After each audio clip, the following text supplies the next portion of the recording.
बिस्मिल्लाहिर्रहमानिर्रहीम। अस्सलाम वालेकुम स्टूडेंट्स, दुरूशी पढ़ लें। अच्छा बच्चों, लास्ट हम लोगों ने क्वेश्चन नंबर 6 सॉल्व किया था। ये वाला डमास्क लिमिटेड वाला इन्वेंट्री वैल्यूएशन वाला क्वेश्चन सॉल्व किया था, जिसमें N1 था, O7 था, गुड्स यूनिट थे। डन जी। नेक्स्ट क्वेश्चन है जी हमारे पास क्वेश्चन नंबर 7। क्वेश्चन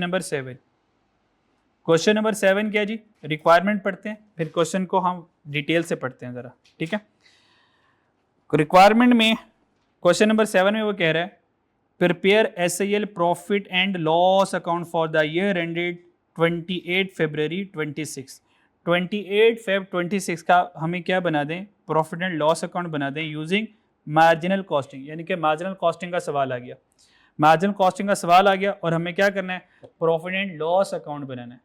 तो profit and loss account marginal costing में कैसे बनता है बच्चों? Sale minus all variable cost. मैं तो ऐसे बनाता हूँ, sale minus all variable cost, तो इज इक्वल टू कंट्रीब्यूशन आ जाता है, कंट्रीब्यूशन आ जाता है, माइनस करेंगे ऑल फिक्स कॉस्ट, माइनस करेंगे all fix cost is equal to चुपचाप प्रॉफिट आ जाता है।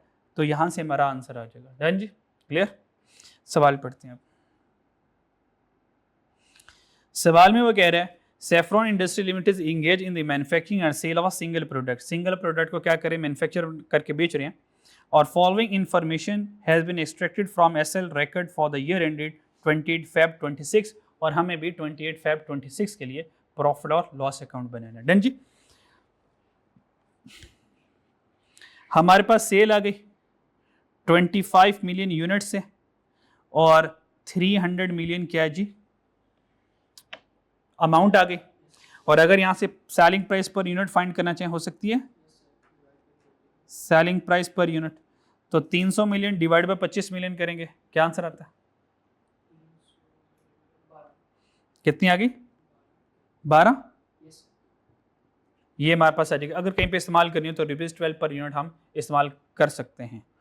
अच्छा, परचेज में क्या गया? रॉ मटेरियल भी परचेज किया और स्टोर एंड स्पेयर्स भी हमने क्या किया? परचेज किया। आपको पता स्टोर एंड स्पेयर भी हमारी इन्वेंट्री होती है, ठीक है। और ये ऐसी इन्वेंट्री जो कि डायरेक्ट नहीं है, तो अगर ये इनडायरेक्ट इन्वेंट्री है तो वेरिएबल ओवरहेड में ये चला जाएगा। डन जी, वेरिएबल ओवरहेड में चल जाएगा। सैलरीज जो है वो प्रोडक्शन डिपार्टमेंट की 80% कहाँ पे जाएंगी? Direct labour. Direct labour mean ये हमारे पास चल जाएगा डायरेक्ट लेबर में चले जाएगा। और 20% कहाँ चल जाएगा? इनडायरेक्ट में चले जाएगा। डन जी। जो इनडायरेक्ट में जाएगा ये मेरे पास वेरिएबल ओवरहेड चल जाएगा, ये वेरिएबल ओवरहेड चल जाएगा। और जो 80% है ये डायरेक्ट लेबर आवर में चले जाएगा। क्लियर है? जो कि प्रोडक्शन कॉस्ट कैसे बनेगा? डेप्रिसिएशन 80% प्रोडक्शन की है और 20% फिक्स है। और ये हमारे पास 20,000 आ गया। आपको पता है डेप्रिसिएशन फिक्स है, तो ये मेरे पास फिक्स कॉस्ट आ गई। तो 80% प्रोडक्शन को देना, यानी कि फिक्स प्रोडक्शन कॉस्ट है और फिक्स नॉन प्रोडक्शन कॉस्ट है। तो अगर मैं थोड़ी देर के लिए मान लें प्रोडक्शन कॉस्ट और नॉन प्रोडक्शन कॉस्ट को बाइफरगेट नहीं करता, तो ठीक है, फिक्स कॉस्ट में 20,000 ही आना है, तो ये ले लो बस। ठीक है नी, क्लियर। अदर मैन्युफैक्चरिंग एक्सपेंस में 60% कौन है? वेरिएबल है। और 40% कौन होगा? इसमें से फिक्स हो जाएगा। अदर एडमिन एंड सेलिंग में 20% अगर वेरिएबल है तो इसका 80% क्या होगा? फिक्स हो जाएगा। बातें मेरी समझ आ रही है? Clear. Raw material inventory opening आ गया, वर्क इन प्रोसेस ओपनिंग आ गया, फिनिश गुड ओपनिंग है, और स्टोर एंड स्पेयर ये भी तो इन्वेंट्री ना, ये भी ओपनिंग आ गया। तो ये अगर एक सवाल में मेरे पास रॉ मटेरियल इन्वेंट्री भी आ गई, वर्क इन प्रोसेस इन्वेंट्री भी आ गई, फिनिश गुड इन्वेंट्री भी आ गई, ये तो पूरा प्रोग्राम बन रहा है मैन्युफैक्चरिंग अकाउंट का। ये किसका प्रोग्राम बन रहा है? मैन्युफैक्चरिंग अकाउंट का।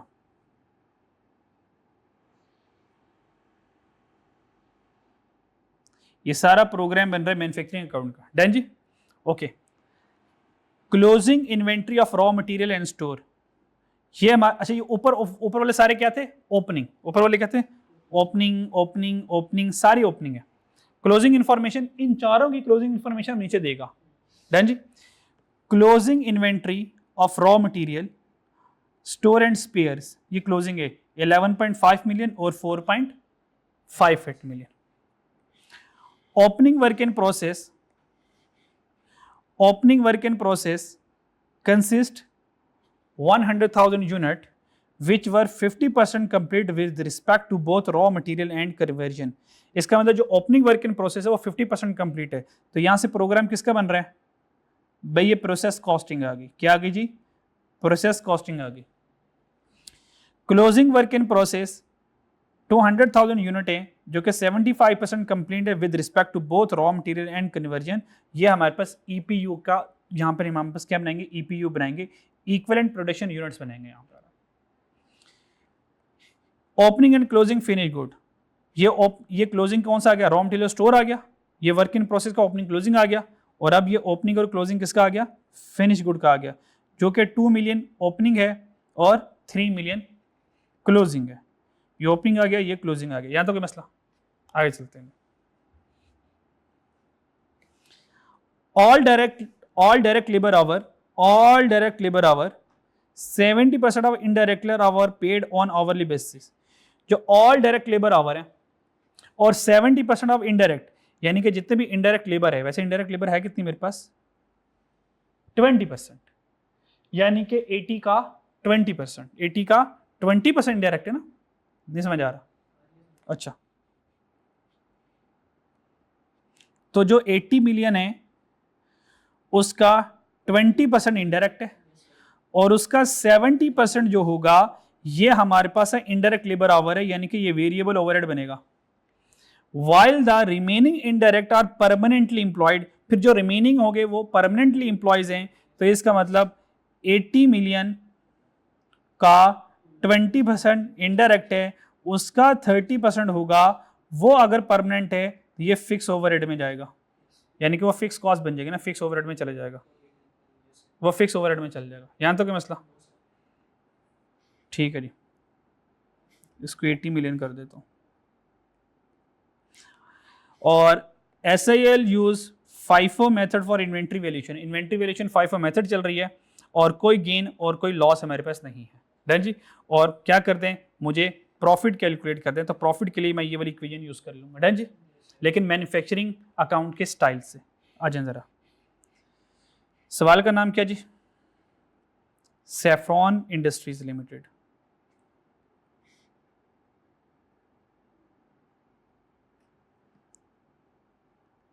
सैफ्रॉन लिमिटेड आ गया जी, और स्टेटमेंट ऑफ प्रॉफिट और लॉस अकाउंट बनाना है, P&L बनाना है।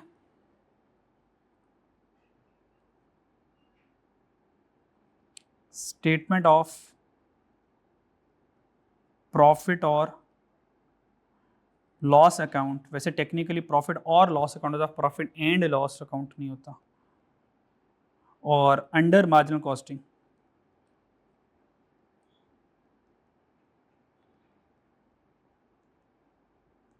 अंडर मार्जिनल कॉस्टिंग, तो मार्जिनल कॉस्टिंग अंडर हम बना लेंगे, डन जी, क्लियर। तो फॉर्मेट बना लेते पहले, फिर यहाँ से वर्किंग बना लेंगे वन बाय वन। तो सबसे पहले हमारे पास आ जाएगा सेल, ये हम यहाँ पे सेल लिख लेंगे, डन जी, फिर बात समझ लगती है। सेल के बाद माइनस करेंगे, सेल के बाद माइनस करेंगे कॉस्ट ऑफ सेल, सेल के बाद माइनस क्या करेंगे, कॉस्ट ऑफ सेल, बस कॉस्ट ऑफ सेल कौन सी वाली, वेरिएबल कॉस्ट ऑफ सेल। मेरे बात समझ आ रही है, ये वेरिएबल जो कॉस्ट ऑफ सेल है ये वर्किंग वन से जाके बना लेंगे, ये वर्किंग वन से जाके बना लेंगे, वर्किंग वन आ गई मेरे पास, तो सेल में से variable cost of sale minus करूंगा, कोई मसला, फिर माइनस करूंगा वेरिएबल कॉस्ट ऑफ सेल आ गई, और फिर क्या करूंगा वेरिएबल जी, ये वेरिएबल प्रोडक्ट कॉस्ट है ना, फिर वेरिएबल नॉन प्रोडक्ट कॉस्ट, और वेरिएबल नॉन प्रोडक्ट कॉस्ट में मेरे पास कोई है, yes, other manufacturing expense, sorry manufacturing आ गया, हाँ एडमिन एंड सेलिंग आएगा, 20% वेरिएबल वाला, ठीक है। So variable admin and selling, variable admin and selling, ठीक है। तो ये क्या कर दूंगा, यहां से माइनस कर दूंगा, क्लियर।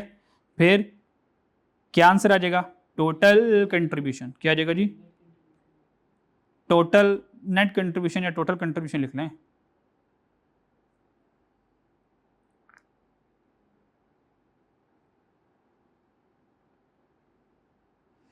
टोटल कंट्रीब्यूशन आ जाएगा। फिर टोटल कंट्रीब्यूशन में से माइनस कर दूंगा,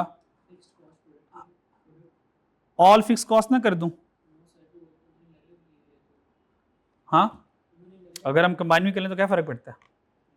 अगर कंबाइन भी कर लें तो क्या फ़र्क पड़ता है? कोई फ़र्क तो नहीं पड़ता। क्या पड़ता है? क्या फ़र्क पड़ता है? डन जी, क्योंकि हमने तो मार्जिन के प्रॉफिट तक पहुंचना है, तो ऑल फिक्स कॉस्ट माइनस कर लेते हैं और इसको वर्किंग नंबर 2 में ले जाएंगे। डन जी, तो ये हमारे पास कहानी ख़त्म हो जाएगी। और हाँ, फेस पे करनी है नहीं, अब वर्किंग बना रहा हूँ, आराम से साफ सुथरा छोटा सा आंसर आ जाएगा बस, ठीक है। तो यहाँ पर हमारे पास आ जाएगा नेट प्रॉफिट या नेट लॉस आ जाएगा, जो भी हम देखेंगे वो उसके मुताबिक हम क्या कर लेंगे, चेंज कर लेंगे। डन जी। अच्छा जी, सबसे पहले हमारे पास आ जाए जी, हम सेल कैलकुलेट करते हैं। भाई सेल कितनी हमारे पास? सेल हमारे पास गिवन है जी। सेल कितनी है जी?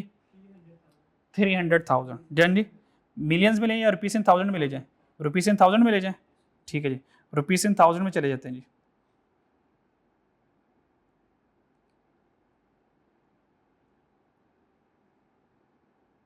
तो सेल आ गई हमारे पास 300,000। डन।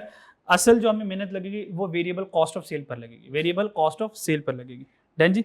ये वेरिएबल कॉस्ट ऑफ सेल हम करेंगे थ्रू मैन्युफैक्चरिंग अकाउंट। डन जी। अच्छा जी, वर्किंग नंबर 1 आ गया जी।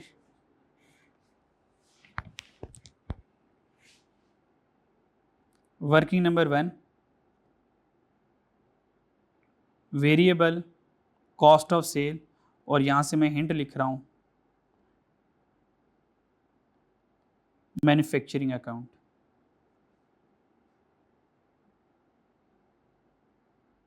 ये मैन्युफैक्चरिंग अकाउंट के जरिए यहां पर होगा। क्लियर है? ठीक हो गया जी। चलो, सबसे पहले आ जाएगा डायरेक्ट मटेरियल। सबसे पहले इसमें आ जाएगा डायरेक्ट मटेरियल, ऐसे ही है। Opening material, material purchase minus closing material कर दूंगा ना, ठीक है जी।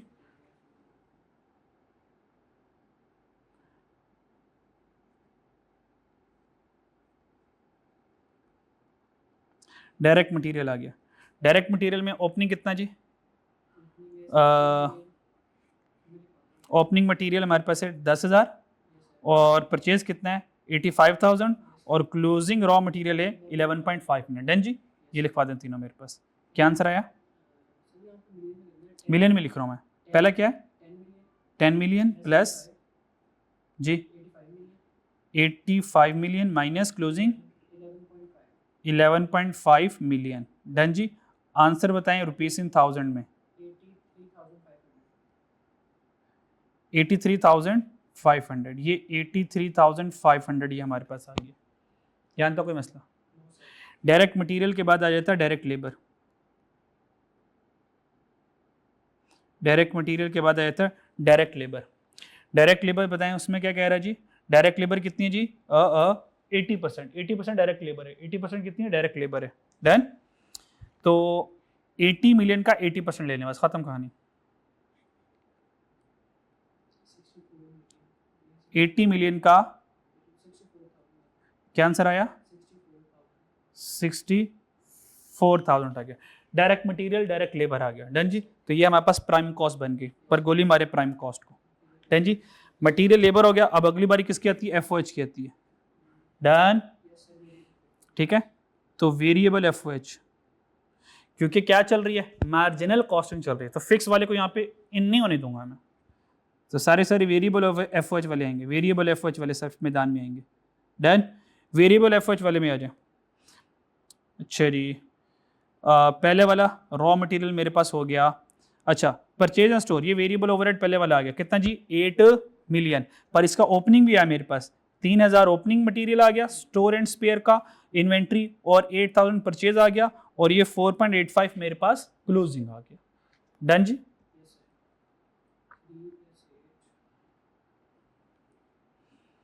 अच्छा जी,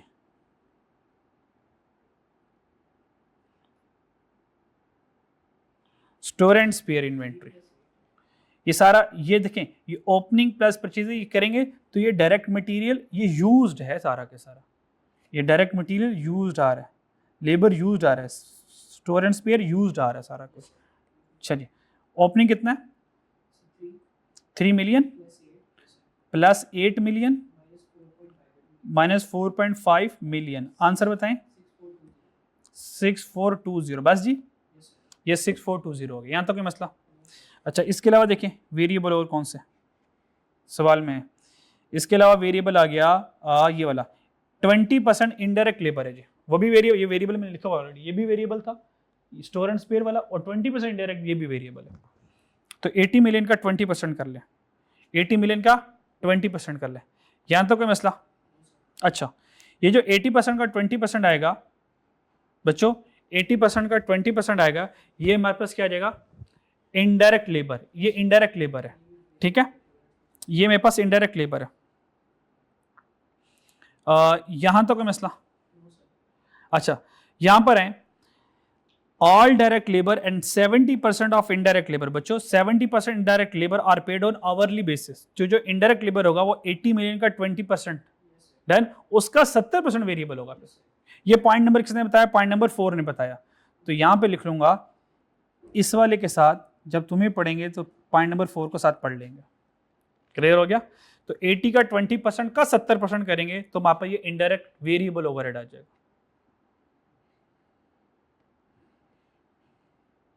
इनडायरेक्ट लेबर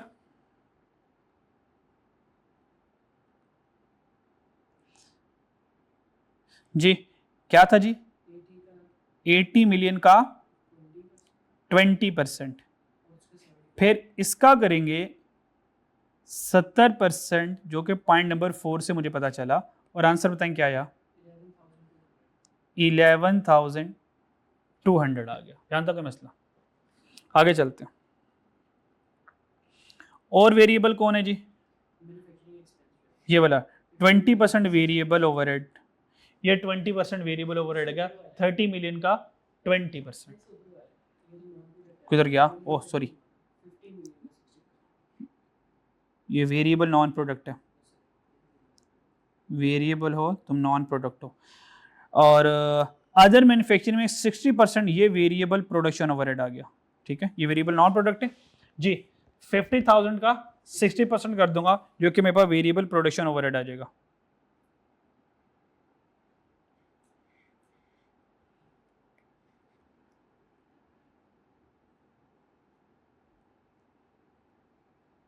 अदर मैन्युफैक्चरिंग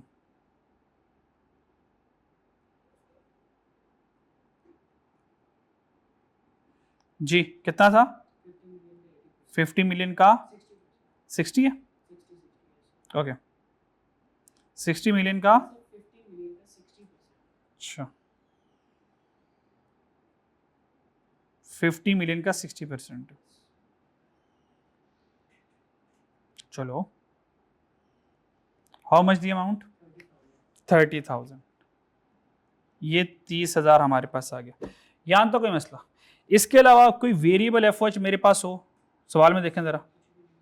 नहीं, इसके अलावा कोई नहीं है। ये वेरिएबल है, पर ये वेरिएबल नॉन प्रोडक्ट कॉस्ट है। ठीक है, अच्छा जी, सी हमने वेरिएबल प्रोडक्शन कॉस्ट लेनी है यहाँ पे जी। टोटल करें जरा, वेरिएबल प्रोडक्शन कॉस्ट कितनी आई?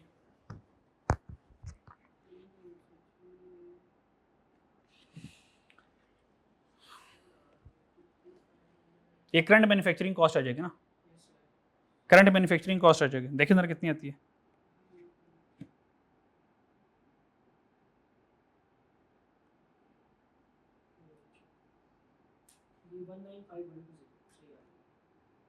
ये करंट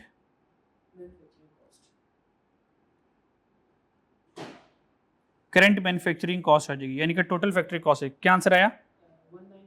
195, ये 195,120 हो गया। यहाँ तो क्या मसला? ये करंट मैन्युफैक्चरिंग कॉस्ट आएगी। और आपको पता है इस करंट मैन्युफैक्चरिंग कॉस्ट में क्या करेंगे जी? Opening work in process add करेंगे, ऐड कर देंगे opening work in process, minus कर देंगे क्लोजिंग वर्क इन प्रोसेस। तो क्या आ जाएगा? COGM आ जाएगा, cost of goods manufactured. COGM आ जाएगा, कॉस्ट ऑफ गुड मैन्युफैक्चर्ड आ जाएगा। डन। फिर इसमें ऐड कर देंगे ओपनिंग फिनिश गुड्स, माइनस कर देंगे इसमें क्लोजिंग फिनिश गुड, तो हमारे पास कॉस्ट ऑफ गुड्स सोल्ड आ जाएगा, COGS आ जाएगा। ये कॉस्ट ऑफ GM है और ये कॉस्ट ऑफ गुड्स सोल्ड आ जाएगा। डन जी। अब इनको हम कर लेंगे opening work in process, closing. Opening work in process question में देखें गिवन है, ये हम पढ़ कर आए थे। कितना जी opening work in process? 350 done जी, 350। तो ओपनिंग वर्क इन प्रोसेस हमारे पास कितना आ गया 350। तो यहाँ पर हमने कर लिया 350, ये ऐड कर दिया। क्लोजिंग वर्क इन प्रोसेस कैसे आएगा? क्लोजिंग वर्क इन प्रोसेस आएगा EPU closing work in process का, then multiply by cost per unit से। क्लियर हो गया? अब ईपीयू और कॉस्ट पर यूनिट, इन दोनों को क्या करूंगा मैं, वर्किंग से बना लूंगा जाकर। क्लियर हो गया? ये वर्किंग नंबर कौन सी हमने बनाई? वर्किंग नंबर 1 बनाई थी अभी तक, और तो कोई वर्किंग नहीं बनाई ना हमने। तो ईपीयू को बना लेते हैं वर्किंग नंबर 2, और इसको बना लेते हैं क्वांटिटी शेड्यूल, तो वैसे ही बना लेंगे हम, साथ ही बना लेंगे, ठीक है। वर्किंग नंबर 2, और इसको हम ले जाते हैं वर्किंग नंबर 3 में, ठीक है। अगर ना भी बनाना चाहें तो इसकी वर्किंग के बगैर कर लेंगे। मेन ये ईपीयू की वर्किंग बनाना, ईपीयू की वर्किंग बनाते हैं, बाकी कॉस्ट पर यूनिट का फैसला करते हैं कि उसको फेस पे करना है या इसकी अलग से वर्किंग करनी है। डन जी।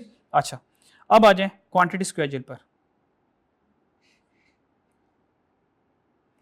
ईपीयू के लिए आपको पता है क्वांटिटी स्केड्यूल बनाते हैं, वो बनाना चाहे बना ले, नहीं बनाना चाहे तो उसको भी स्किप कर सकते हैं, तो स्किप कर दें, पक्की बात।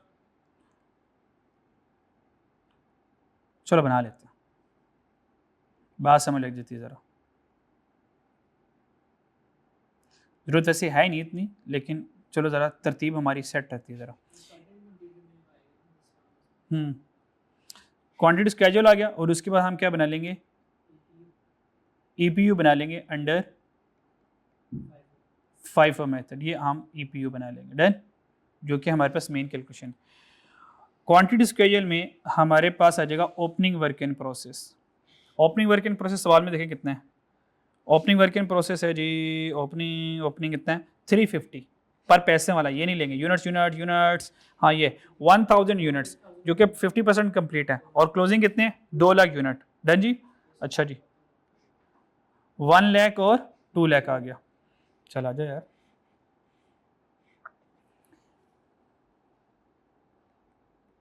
वन लाख आ गया, और यहाँ पे लिख लेते हैं यार, ये कितने परसेंट कंप्लीट था, 50% कंप्लीट था। Opening work in process 50% complete है, और ये है 1 लाख। डन। फिर यहाँ पे होता है इनपुट, ऐड होता है, वो हमारे पास अभी नहीं है, माइनस कर देंगे क्लोजिंग वर्क इन प्रोसेस जो कि 75% पर है, कितना जी 2 लाख है, 2 लाख आ गया, वो माइनस करेंगे, और यहाँ से हमारे पास क्या आ जाएगा, यूनिट्स कंप्लीटेड 10 जी, यूनिट्स प्रोड्यूस्ड या यूनिट्स कंप्लीटेड या आउटपुट, सारा एक ही नाम है। ये यूनिट्स कंप्लीटेड है, ये यूनिट्स कंप्लीटेड जो है ना, ये आउटपुट, ये फिनिश गुड वाला है, ये फिनिश गुड होता है हमारे पास, ये फिनिश गुड होता है। अब आउटपुट हमारे सवाल में कहीं भी नहीं है, उसने आउटपुट हमें कहीं नहीं दिया, वेल डन, बहुत अच्छे, उसने हमें नहीं दिया हुआ कि यूनिट प्रोड्यूस कंप्लीट कितना, लेकिन उसने हमें डाटा दिया है।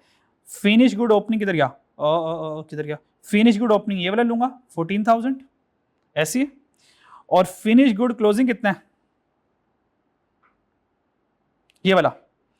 Opening and closing inventory of finish good कितना है, ओ सॉरी वो तो पैसे आ गए, सॉरी और तुम्हें नहीं लेंगे, एक ये वाला लेंगे 2 लाख और 3 लाख, और यूनिट सोल्ड ये हमारे पास पड़े हैं 25 मिलियन, इनको यूज करेंगे तीनों को, तो यहाँ से यूनिट प्रोड्यूस आ जाएंगे। डन जी। तो इक्वेशन छोटी सी नन्ही मुन्नी सी इक्वेशन बना लेते हैं यहाँ पे, कि ये जो यूनिट प्रोड्यूस आएगा ये हमारे पास आएगा opening finish goods, opening finish good plus unit produced minus closing finish good is equal to unit sold. Done. Opening finish good कितने, 2 million, 2 million plus unit produce तो फाइंड करने हैं, ये मेरा आउटपुट लिख रहा हूँ यहाँ पे, प्रोड्यूस की जगह आउटपुट लिख रहा हूँ। क्लोजिंग कितना है 3 मिलियन, और 25 मिलियन बेच दिए, यूनिट सोल्ड कितने हैं 25 मिलियन। जी आंसर बताएं, आउटपुट कितना आ रहा है, आउटपुट आ रहा है 26 मिलियन, तो यहाँ पर आ जाएगा 26 मिलियन, ऐसी है। और यहाँ से अगर रिवर्स जाएं, अगर इनपुट फाइंड करना चाहें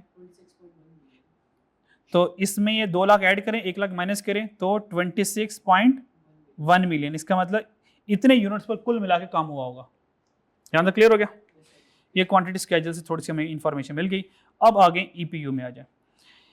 ईपीयू में क्योंकि फाइफो मेथड यूज कर रहे हैं तो सबसे पहले ओपनिंग वर्क इन प्रोसेस आएगा, देन वो कितने 100,000 यूनिट्स आएंगे, फिर स्टार्टेड एंड कंप्लीटेड आ जाएगा, यानी कि जो यूनिट हमने अपने साल में स्टार्ट करके खुद कंप्लीट किया,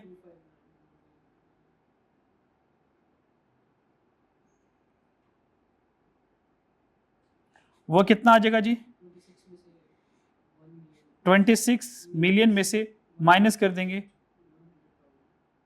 26 मिलियन से माइनस करेंगे 0.1 मिलियन, तो 25.1 मिलियन आ जाएगा, 25.9 मिलियन, 25,900,000। डन, ये आ गया। अच्छा जी, और इसके बाद कर देंगे क्लोजिंग वर्क इन प्रोसेस, ये हमारे पास आ जाएगा ईपीयू में आ जाएगा। डन जी, ये हमारे पास यहां से यूनिट्स आ जाएंगे,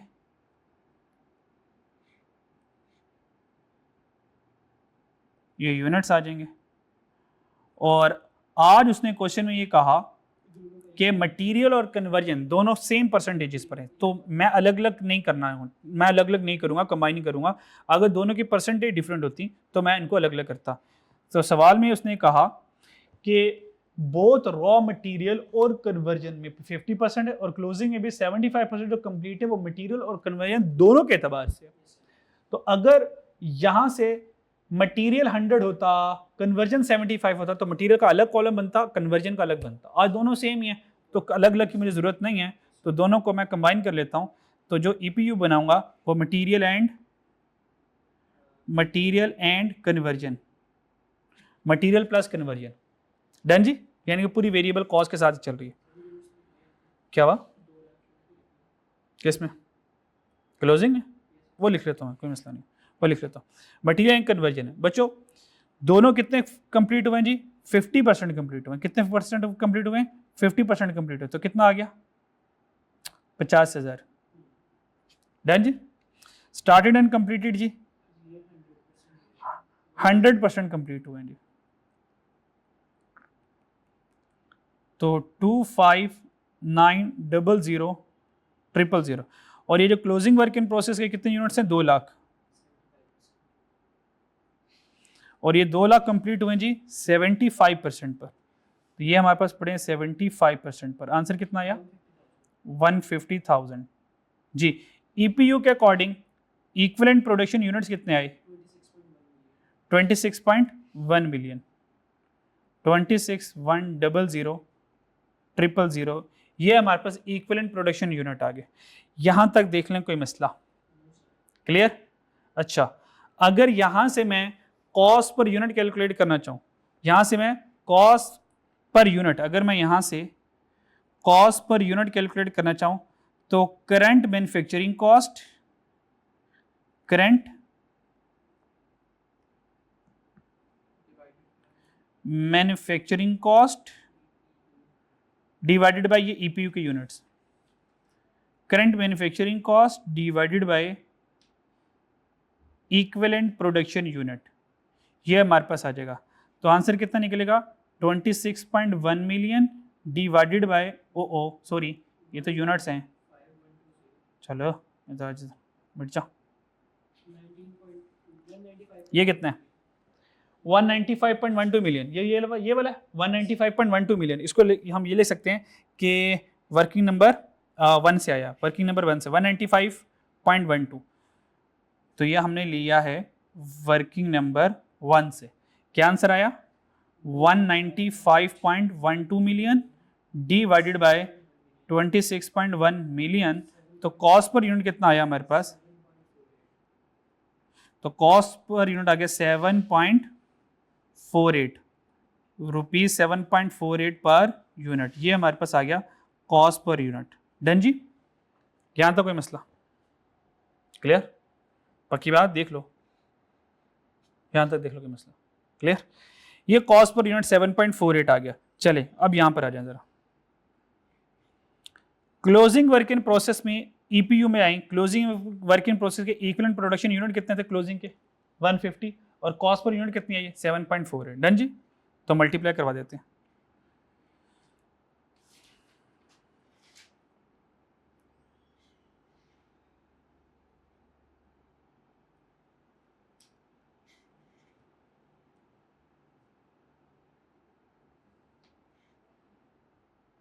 अच्छा जी, ओपनिंग आ गया। ईपीयू कितना है बच्चों? 150,000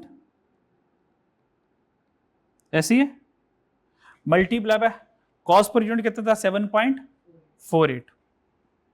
7.48।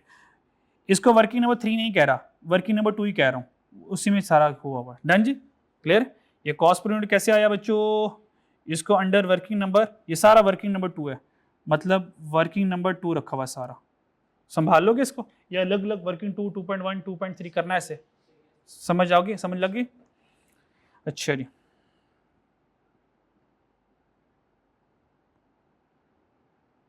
ठीक है जी। आंसर बताएं क्या आता है इसका? 1122 1122, ये हमारे पास माइनस होना है, इसको हमने क्या कर दिया? माइनस कर दिया। यहाँ तक कोई मसला? यहाँ तक बच्चों कोई मसला? ठीक है। इसके अलावा हमारे पास क्या रह गया बच्चों? कॉस्ट ऑफ गुड मैन्युफैक्चर्ड आ गया, तो यहाँ से अगर कॉस्ट ऑफ गुड मैन्युफैक्चर्ड को करना हो कर लेना। ओपनिंग फिनिश गुड बच्चों हमारे पास आ गया, क्या रह गया जी? Opening finish good. Opening finish good देखें कितना आ रहा है हमारे पास? ओपनिंग फिनिश गुड कितना आ रहा है हमारे पास? आइए जरा, सवाल में गिवन है ओपनिंग फिनिश गुड, ये देखें ओपनिंग फिनिश गुड कितना है? 14,000। यहीं से देख लें जी, ओपनिंग फिनिश गुड कितना जी? 14,000। 14,000 हमारे पास ओपनिंग फिनिश गुड आ गया। क्लियर? तो ओपनिंग फिनिश गुड हमारे पास आ गया जी 14,000। ये 14,000 हमारे पास ओपनिंग फिनिश गुड आ गया, जो कि हमारे पास क्वेश्चन में गिवन था। अब क्या रह गया बच्चों? हमारे पास क्लोजिंग फिनिश गुड रह गया। क्लोजिंग फिनिश गुड कितना बच्चों हमारे पास जी? तो फाइंड कर लें तो कोई मसला नहीं है। क्लोजिंग फिनिश गुड यूनिट्स कितने हैं? क्लोजिंग इन्वेंट्री के यूनिट कितने हैं? 3,000। 3,000। और कॉस्ट पर यूनिट कितना है? हमने कैलकुलेट किया हुआ है। तो क्लोजिंग फिनिश गुड के यूनिट्स कितने हैं? 3,000। 3,000 और मल्टीप्लाई बाय 7.48। 7.48। इसको वर्किंग 2 का नाम, इसको वर्किंग नंबर,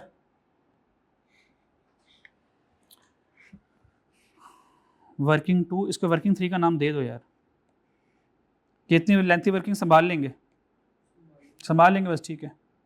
वर्किंग नंबर 2 से ये आया 7.48। मल्टीप्लाई करके आंसर बताएं क्या आता है?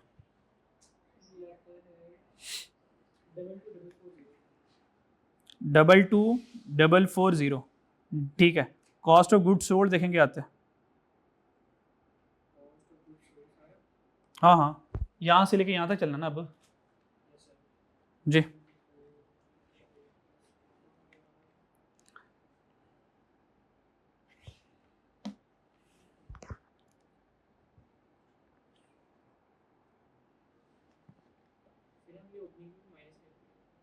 नहीं, ओपनिंग ऐड ही हुआ है। ओह, वो गलती से ब्रैकेट लग गई है। ये ओपनिंग फिनिश को तो प्लस होगा। एक मिनट, क्या आंसर आया? 185,908। यहाँ तो कोई मसला? 185,908 और रुपीज इन 1000 सारा का सारा चल रहा है। ये हमारे पास कॉस्ट ऑफ गुड सोल्ड आ गया जी। अब इस कॉस्ट ऑफ गुड सोल्ड को P&L में जाकर पार्क कराते हैं जाके। ये कैलकुलेशन ठीक है ना? बाकी बात एक बार जल्दी से देख लो, जल्दी से।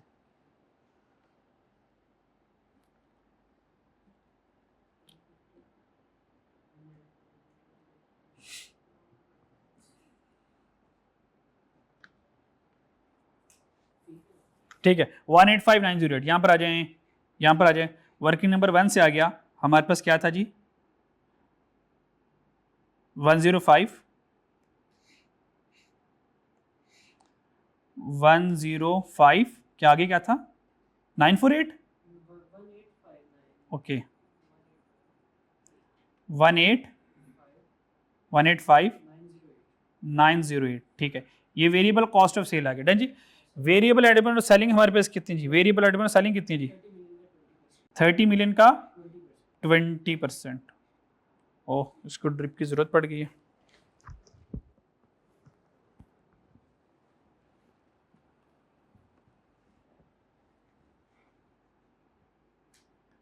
$30 मिलियन का 20%।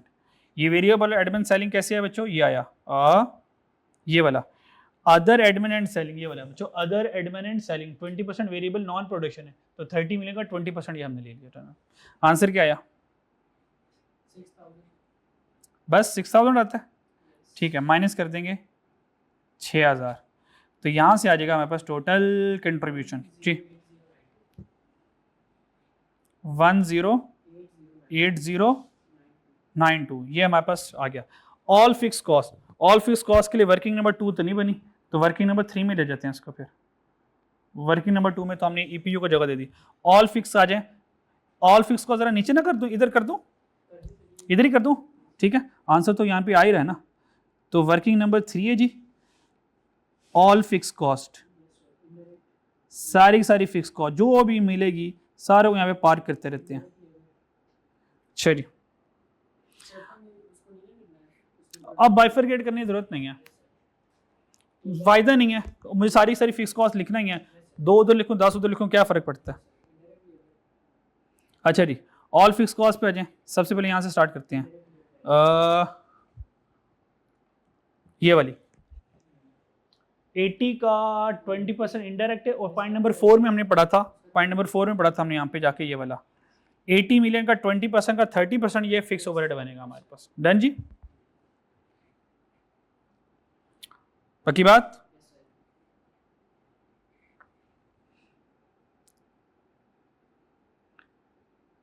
इनडायरेक्ट लेबर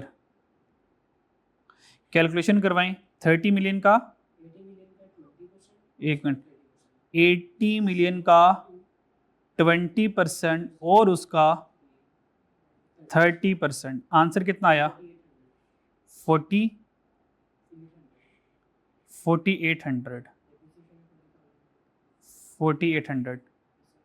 फिर हमारे पास क्या आ गया, डेप्रिसिएशन, यहाँ पे ब्रैकेट में लिख रहा हूँ जो उसने लिखा हुआ है, क्या लिखा हुआ है, 80% प्रोडक्शन है, 20% अदर है, बस डायरेक्टली ले जाओ, 100% ले रहा हूँ यहाँ पे, 80% प्लस 20% वाला सारा इधर ही लिख रहा हूँ। क्या आंसर आया 20,000, 20,000 हमारे पास ही आ गए, ये गिवन ही है, ये तो हमें तो ये गिवन है, 20, 80 और 20 दोनों मैंने यहाँ पे ले लिए। डन जी, नेक्स्ट हमारे पास देखें, इसके अलावा हमारे पास क्या है, फिक्स में आ जाए, सवाल में आ जाए ऊपर, और फिक्स में क्या नज़र आ रहा है, डेप्रिसिएशन हो गया, वो हो गया। अदर मैन्युफैक्चरिंग एक्सपेंस बच्चों 40% है, अदर मैन्युफैक्चरिंग एक्सपेंस में 40% हमारे पास आ गया जनाब, कितना जी, 50,000 का 40%, अदर मैन्युफैक्चरिंग, अदर मैन्युफैक्चरिंग में आ जाए 50,000 का 40%,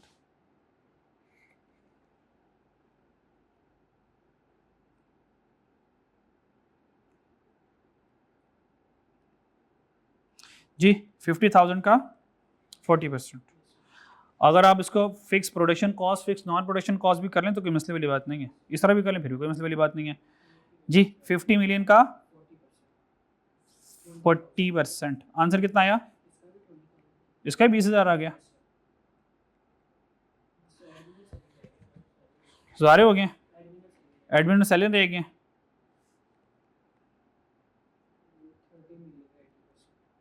30 मिलियन का 80%, ये कहाँ लिखा है, ये वाला 30 मिलियन का 80% एडमिन सेलिंग, ये आ गया 30 मिलियन का 80%।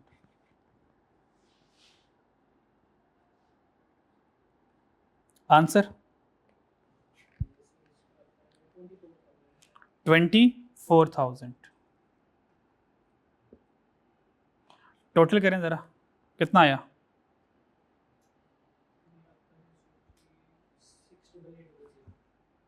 68800 ये आ गया।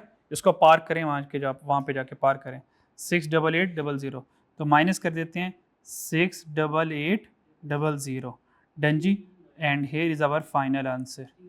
प्रॉफिट आ रहा है लॉस आ रहा है? प्रॉफिट आ रहा है। कितना जी? 39292 और रुपीस इन 1000 है। तो ये बच्चों हमारे पास आंसर आएगा 39292। ये हमारे पास फाइनल आंसर हमारे पास आ जाएगा। Done clear? कोई मसला देखना इसमें? और इस तरह का सेम क्वेश्चन लाजमी प्रैक्टिस कीजिएगा। इस तरह का सेम सवाल था फ्रेपे लिमिटेड वाला, फ्रेपे लिमिटेड वाला, उसमें मार्जिनल कॉस्टिंग में, मार्जिनल कॉस्टिंग में मिलेगा या आपको प्रोसेस कॉस्टिंग में मिलेगा वो सवाल, ठीक है? क्योंकि वो सवाल प्रोसेस विद मार्जिन था, ये भी प्रोसेस, लेकिन यहाँ पे प्रोसेस कॉस्टिंग कम है, वहाँ पे प्रोसेस कॉस्टिंग से ज़्यादा इस्तेमाल हुई है। तो फ्रेपे लिमिटेड वाला लाजमी प्रैक्टिस कीजिएगा। डन जी। अच्छा जी ठीक है। एग्जामिनर ने इसके कमेंट्स दिए नहीं है। अगर एग्जामिनर इसके कमेंट्स देता तो यहाँ से मैं एक एनालिसिस करता। जिस क्वेश्चन में स्टूडेंट की परफॉर्मेंस बैड होती है, पक्की बात है वो अगली बार दोबारा सवाल के आने के चांसेस बढ़ जाते हैं। ये पक्की बात है। डन जी। ये लेंथी है। कितने मार्क्स से? 13। तो 13 मल्टीप्लाई बाय 1.8 करना है आपने, ठीक है? तो 13 मल्टीप्लाई। अच्छा इसमें क्या हो सकता था? इसमें जल्दी जल्दी क्या हो सकता? ये फॉर्मेट बन सकता था, ये फॉर्मेट बन सकता था, ये हो सकता था, अच्छा ये बन सकता था। मेरे ख्याल में इसमें सारा कुछ ही हो सकता था, ठीक है? बस थोड़ा सा स्पीडी स्पीडी करना था, ठीक है? ऑब्वियस मतलब एक आधी छोटी मोटी गलती रह ही जाती जब। कौन से वाली? ये वाली बात ना। चलो ये वाली गड़बड़ होती तो देखो इसका इम्पैक्ट कहाँ पे आ रहा है? इसका इम्पैक्ट सिर्फ यहाँ पर आ रहा है, दो जगह पर। एक 7.48 इधर आ रहा है, एक 7.48 इधर, यानी कि ये दो वैल्यूज गलत होती तो इसके भी 0.5, इसका मतलब 1.5 नंबर कटना था, बाकी सब आ जाना था, बाकी सारा सही था। मतलब 13 में से 2 नंबर मैक्सिमम कटने थे, इसको और इसके, बाकी सब कट कर सकते तो ऐसे कर लेना। तो इसका मतलब घबराने वाली बात नहीं है। तो अगर आपसे कुछ गलत हो रहा है तो कॉन्फिडेंस लूज नहीं करना। इसके अलावा आप बहुत एरिया से मार्क्स गेन कर सकते हो। डन जी। ठीक है जी। अल्लाह हाफिज़।